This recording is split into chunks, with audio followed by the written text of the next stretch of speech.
এখনও সেই দিব্যরাজ্য, সে পুরানো স্মৃতিকথা মনে পড়ে, সেই রাধাকুণ্ড দিব্যধাম।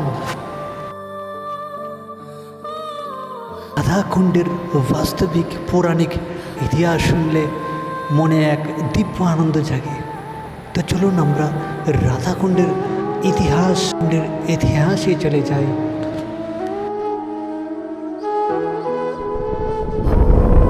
এই হচ্ছে আমাদের দিব্য বৃন্দাবন ধাম। রাধে রাধে। দর্শন করতে পারছেন কত সুন্দর দৃশ্য। এই দেখুন ধাম। রাধে রাধে।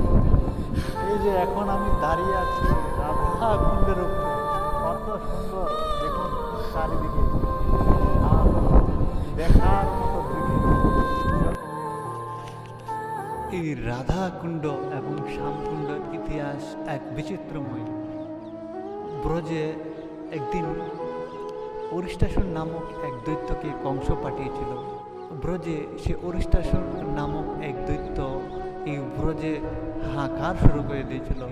তখন সমস্ত ব্রজবাসীরা তখন ভয়ে হয়ে ভগবান শ্রীকৃষ্ণের শরণাপন্ন হলো। ভগবান তখন ওদেরকে অভয় প্রদান করে দিয়েছে যে তোমরা ভয় করো না, আমি এখনই একে নিধন করব। তখন সমস্ত ব্রজবাসীদের সুখের নিমিত্ত এই অরিষ্টাসুর নামক যে দৈত্যটি আসলে বাস্তবে সে একটা গাভীর রূপ ধারণ করে আসছিল। তো সে গৌমাতার রূপ ধারণ করে এসছে, কিন্তু আসলে সে কিন্তু গৌমাতা নয়, সে একটা অসুর। তখন ভগবান তো তার রূপ দেখে ভগবানের চোখে তো কেউ ফাঁকি দিতে পারে না। তো ভগবান দেখেই বুঝতে পেরেছে এই কংস দ্বারা প্রেরিত এক দৈত্য দানব। তখন ভগবান তাকে ধরে এমনভাবে আঘাত করেছে না, সে একদম, তখন ভগবান সেই দৈত্যকে সংহার করলো।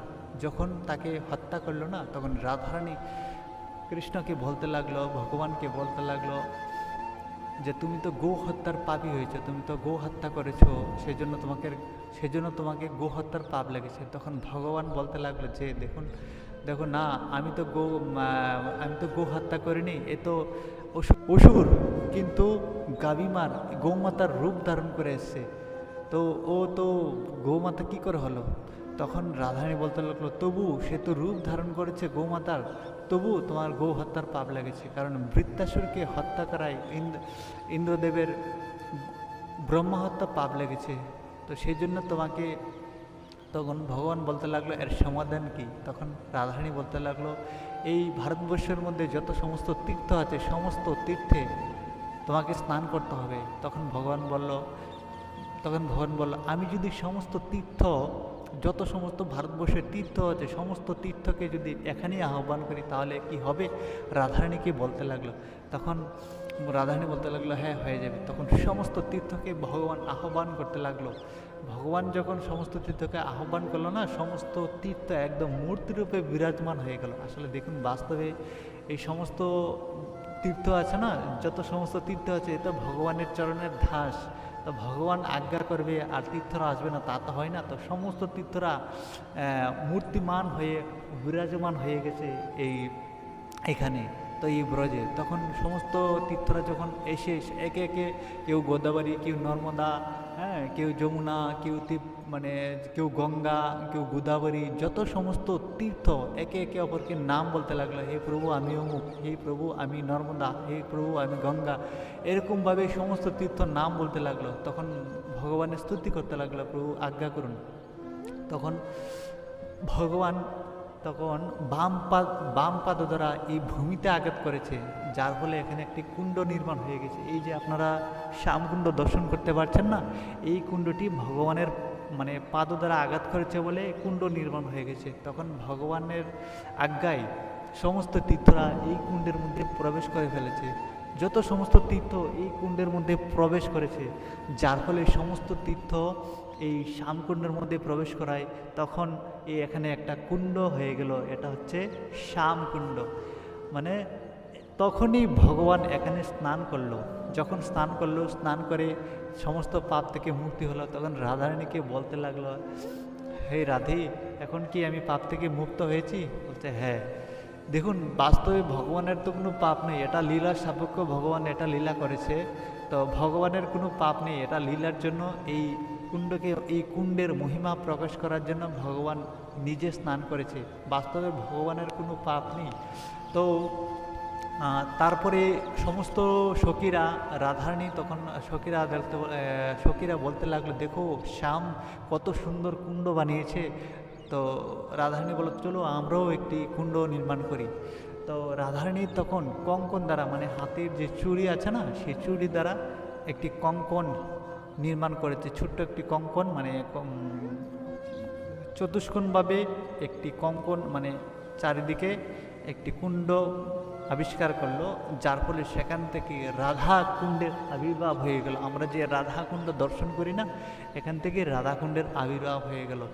তো ভগবান তখন বলতে লাগলেন, কুণ্ড তো নির্মাণ করেছো, জল কোথা থেকে পাবে? তখন হাস্যপুরী আসে, ভগবান মানে বলতে লাগলো, রাধারানী বলতে লাগলো, কুণ্ড তো নির্মাণ করেছো, তো জল, ভগবান তখন রাধারানীকে বলতে লাগলো, ভগবান তখন হাস্যপুরী আসে রাধারানীকে বলতে লাগলো, কুণ্ড তো নির্মাণ করেছো, জল কোথা থেকে পাবে? তখন রাধারানী হাস্যে বলল, তুমি চিন্তা করো না, তোমার এই পাপ ধোয়া জল আমি নেব না। এই মানসী গঙ্গা থেকে আমার 1 কোটি সখী আছে, তাদের দিয়ে যদি আমি 1 কলস করে আনি, সেই কুণ্ড ভরপুর হয়ে যাবে।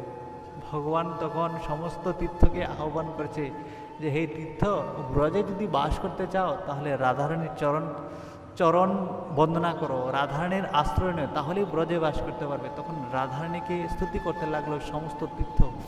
তখন রাধারানী যখন আজ্ঞা করেছে, তখনই সমস্ত তীর্থের জল এই শ্যামকুণ্ড থেকে প্রবাহিত হয়ে রাধাকুণ্ড প্রবেশ করলো, যার ফলে সেই রাধাকুণ্ড প্রকট হয়ে গেল। তখন এই রাধাকুণ্ড এত সুন্দর দেখতে, যা বলায় বাহুল্য। তখন ভগবান রাধারানীকে বলতে লাগলো, কুণ্ডের মাধুরীর জন্য রাধার মাধুরীমা, এই কুণ্ডে যে করে স্নান, তারে রাধার সম করে প্রেম কৃষ্ণ ধান। এই কুণ্ডে যে একবার স্নান করবে, তারে রাধার সম প্রেম কৃষ্ণ ধান করবে। অর্থাৎ কি জানেন, এই ভারতবর্ষের মধ্যে যত সমস্ত তীর্থ আছে, প্রয়াগ থেকে শুরু করে যত নর্মদা, আমরা যত সমস্ত তীর্থ দেখি না, এই সমস্ত তীর্থ এই রাধাকুণ্ডের মধ্যেই বিরাজমান। এই রাধাকুণ্ডে যদি কেউ একবার স্নান করে না, তাহলে আর বিশ্বের মধ্যে, তাহলে আর তাকে কোথাও যেতে হবে না। সমস্ত তীর্থ আছে এখানে, আর কোথাও যেতে হবে না। গয়া থেকে শুরু করে, গয়া, গঙ্গা, কোন তীর্থ নয়, সমস্ত তীর্থ এখানে প্রকট করে দিয়েছে ভগবান। তো এখানে আসলে, স্নান করলে আর কোথাও আপনাকে যেতে হবে না। তো কালক্রমে এখানে ব্যাপারটা হচ্ছে কি জানেন, এই যে কুণ্ডাষ্টমী তিথিটা, যে কুণ্ডের যে প্রকট তিথিতে, কার্তিক মাসে মানে অষ্টমী তিথিতে এখানে সেই স্নান হয়, এই কুণ্ডের প্রাকট্য তিথিতে। তখন লক্ষ লক্ষ মানুষ এখানে এসে স্নান করে, সেই মানে রাত্রি 12টা নাগাদ সেই স্নানটি হয়। দেখলে অবাক হয়ে যাবেন, কার্তিক মাসে যদি কোনোদিন আসেন, নিয়মসভা মাসে, সেই দর্শন অদ্ভুত, রাধে রাধে। আর কালক্রমে এই রাধাকুণ্ড তখন কি হয়েছিল জানেন, মানে লুপ্ত হয়ে গেছিল। তখন মহাপ্রভু এসে পুনরায় এই যে রাধাকুণ্ড আপনারা দেখছেন না, এটা আরেক গ্রাম নামে পরিচিত ছিল। মহাপ্রভু এখানে এসে ধান ক্ষেত ছিল, এই রাধাকুণ্ড তখন ধান ক্ষেত ছিল। এই ধান্যক্ষেত থেকে মহাপ্রভু এখানে এসে যখন আরির গ্রামে এসে নৃত্য করতে লাগলো, হরির নাম করতে করতে, তখন এখানে এসে ধান খেতে এসে দেখলো ছোট, এখানে ধান ক্ষেত থেকে মহাপ্রভু তিলক করলো এখান থেকে। তখন মহাপ্রভু এখান থেকে জল ছিটকে দিয়ে তখন বলতে লাগলো, এই তো আমার রাধাকুণ্ড, এই তো আমার শ্যামকুণ্ড। যখনই মহাপ্রভু এই ধ্বনি করেছে না, তখন রাধাকুণ্ড এবং শ্যামকুণ্ড পুনরায় প্রকট হয়ে গেল। বাস্তবে কি জানেন, এই রাধাকুণ্ড এবং শ্যামকুণ্ড যে আপনারা দর্শন করছেন না, এটা পূর্বে কিন্তু লুপ্ত হয়ে গেছিল। ধান খেতে ভরা ছিল, এখানে কেউ ছিল না, তখন জঙ্গল আর জঙ্গল, এই ধান খেতে ভরা ছিল। এই রাধাকুণ্ডটা ছিল, এটা আরি গ্রাম নামে পরিচিত। এটা হচ্ছে ঐতিহাসিক ঘটনা। আরও অনেক দিব্য রহস্যলীলা আছে এখানে জড়িয়া। রাধে রাধে। আজকের এই ভিডিওটি এখানেই বিশ্রাম দিলাম। আপনারা সবাই ভালো থাকবেন, সুস্থ থাকবেন। রাধে রাধে।